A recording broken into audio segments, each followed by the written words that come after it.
women artists are still being treated differently than men. I didn't want to be a woman artist. I just wanted to be an artist.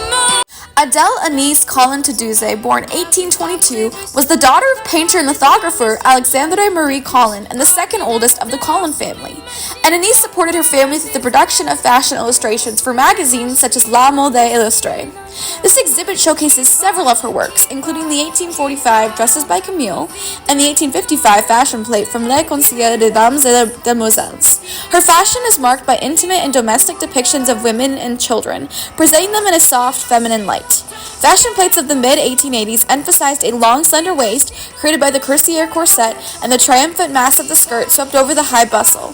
Her poses emphasized the silhouette, with the people meant to be in proximity with each other but not interacting. In comparison to a male artist of this time, Alfred Stevens, born in 1823, his paintings of women, such as The Cup of Tea, typically depict high society women in luxurious clothing, emphasizing the sensuality and material elegance of women, with high detailed textures and an outward focus.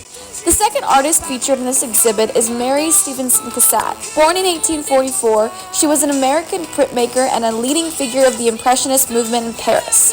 Cassatt's work often depicts women in everyday moments spanning a range of ages. This exhibit features several of her pieces, including Little Girl in the Blue Armchair, Lydia Reading the Morning Paper No. 1, A Woman and a Girl Driving, and The Child's Bath. Through her work, Cassatt captured the confinement of women in the 1880s, excluded from voting and relegated to domestic roles, especially as mothers. This exhibit explores the differences in the male versus female gaze, comparing Cassatt's Little Girl in the Blue Armchair to the Polish-French artist Balthazar Kołakowski's 1938 painting Thérèse Dreaming. While both depict young girls in informal, asymmetrical poses, the underlying implications of the representations differ, with Cassatt representing a childlike innocence and Kołakowski representing a controversial, erotically charged image of pubescent girls, contrasting insights into the female versus male gaze. Another artist to be featured in the female gaze exhibit is Elizabeth de Caraman-Chimay, better known as Comtesse Greyfold. Elizabeth was born in 1860 in Paris and was popularly known as a French aristocrat and a fashion icon.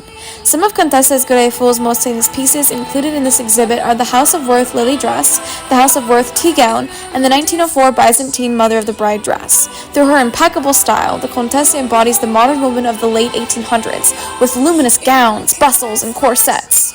The 1890s marked a period of great change, which is depicted in fashion through bell-shaped skirts, the straight-front corset, and a curvilinear S-shaped silhouette, with hats being an important accessory at this time, adorned with excessive feathers, ribbons, and flowers.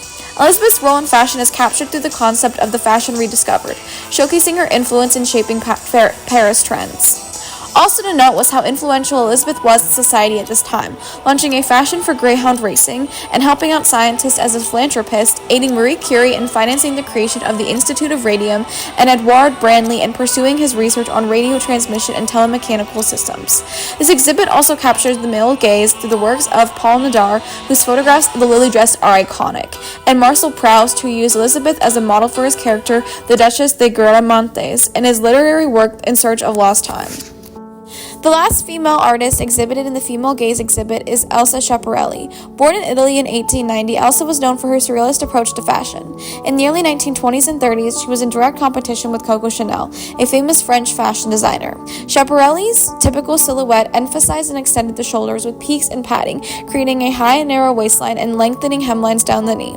Schiaparelli combined simplicity, eccentricity, bold colors, and humor through accessories, such as the famous telephone purse, utilizing new technologies like plastic zippers and synthetic fabrics. Schiaparelli invented the first bathing suit with a built-in bra, the see-through raincoat, the ladies' evening jacket, the wrap dress, and designed the practical and stylish wardrobe for the aviator Amy Johnson's solo flight to Cape Town, South Africa in 1936. Her designs were defined by strong lines, disciplined fits, exaggerated shoulders, and decorative buttons, creating an almost surreal visual language.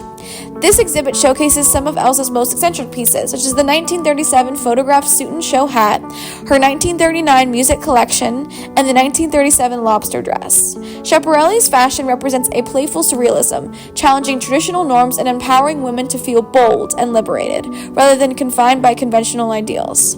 This exhibit also captures the male gaze through comparison of Schiaparelli's work to the famous cutting-edge designer Paul Poiret, who was known for eliminating heavy layers and tight corduroy to make a more comfortable, looser, and natural silhouette, allowing women to breathe and move freely. Simply being a woman artist is still a revolutionary act, and getting one's work shown continues to be met by enormous inbuilt resistance. Women artists need to break barriers in order for women's experiences to be valuable. Women can also be creative in total isolation. I know excellent women artists who do original work without any response to speak of. Maybe they are used to lack of feedback. Maybe they are tougher.